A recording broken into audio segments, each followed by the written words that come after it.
Some major politicians, local and national, coming under fire for leaving today's 9/11 remembrance ceremony early. Fox 5's Teresa Priolo joins us live from the newsroom. Teresa, who's being called out? Yeah, Natasha and Steve, we can only go by the feeds that are available of the remembrances, but the video that we saw seems to only show that Mayor Michael Bloomberg remained at the ceremony until the last name was read. In fact, it appears most of our elected leaders had left before we were halfway through the reading of the names. I ask all the people and nations of the world, and even many of our politicians, some who have sadly left this site already, let's stop the hatred. A moment of reflection mixed into a moment of remembrance. On this most somber day in the city most impacted by the terror attacks 22 years ago, all but a small cohort of politicians remain to hear all of the names of those who died on 9/11 and of 9/11 related illnesses. My cousin, James Joseph Kelly. The ceremonial reading of the names happens alphabetically.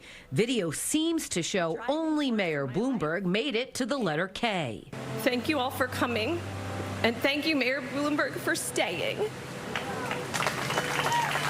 In fact, he may have been the only politician of prominence who stayed until the very end.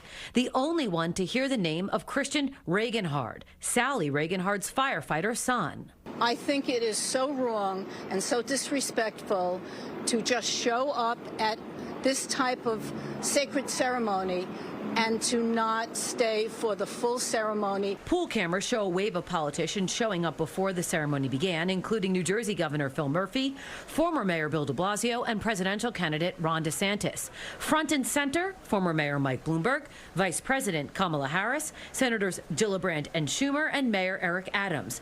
By the end, it seems only Bloomberg remained. Mayor Adams went to the Intrepid for a day of service. Senator Schumer left after the second bell to rush back to D.C. for government shutdown negotiations. Vice President Harris had to make a 10:40 flight out of LaGuardia, and Governor Hochul left early to sign 5 pieces of 9/11 related legislation.